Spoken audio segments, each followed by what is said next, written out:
What's interesting with Liliya, as with all of our prime assets, is when we start to brainstorm something new, we always want it to be big. We don't want it to just be a new skin on the same archetype.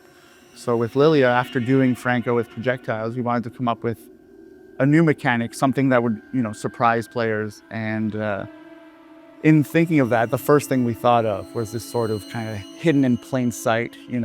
Originally the idea was that there would be rooms of mannequins and you would just never know which one would pounce out. But then because of our amazing art department, Liliya turned into something so much bigger.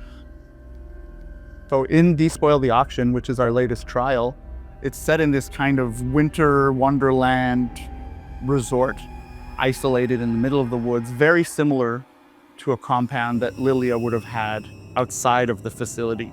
And the reason it would be so isolated is because it's somewhere that, the very elite, the extremely rich, billionaires, what have you, would come in, hidden away from the world in a way that they could kind of trade secrets or, engage in illegal activity. And that's exactly what's going on here. With Despoil the Auction being this sort of trial where Liliya is a core pillar of gameplay and not just kind of the main character of the map, it really kind of changes things and makes it that, it's way more visceral and also personal, because you can actually feel that everything you're doing is taking away from her for the sake of Murkoff.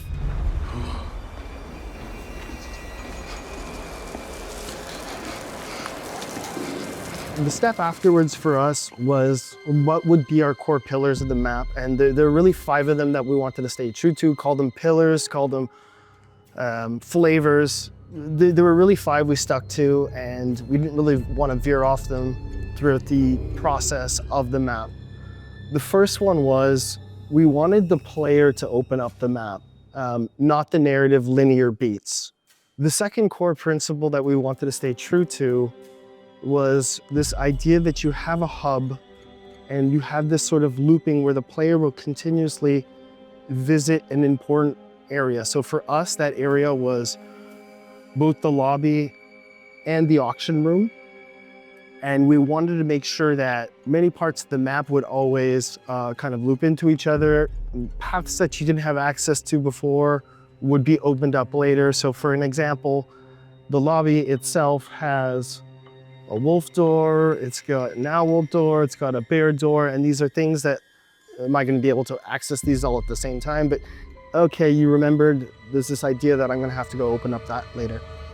The third thing we wanted to do with this map was we wanted to have creepy mannequins everywhere. It was just like a no-brainer, they had to be everywhere.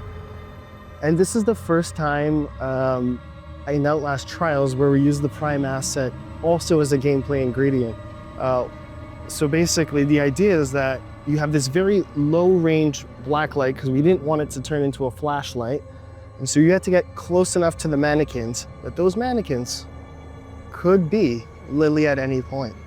So the fourth thing we wanted to deal with in the map was this idea of really, since it's an outdoor resort, there's gotta be a new cold, and let's take what we had from Winter Kills and let's enhance it. So the idea is that hide spots kept you safe before. They do to a certain extent here, but what you're really after is you're after heaters. So you're gonna go buy a heater, your warmth meter is gonna build up, and then once you have enough, you can go from one heater to another heater. These heaters are up for a limited amount of time and will require a defective generator to bring them essentially back to life. The fifth and final core pillar of the map was inventory management. The black light, the gems, and the keys are all going to take up an inventory slot. On top of all of that, we've got 2 brand new MK challenges. One takes place in the police station offices. This is Seize the Narcotics. The idea is that you have some corrupt corners that want drugs to be stashed within some bodies they're shipping out. So it's your job to get past Coil in the security office where all the drugs are being kept. So the second MK challenge takes place in the shopping mall, and this one is called Fabricate the Scandal, where essentially Murkoff wants you to expose Aurora in very compromising, promiscuous positions. So the player's gonna take her torso, it's gonna put it on the legs of another mannequin, player's gonna snap a photo, and these photos are gonna be brought to a security room where the security room will essentially put that on all the TVs in the shopping mall for her complete exposure.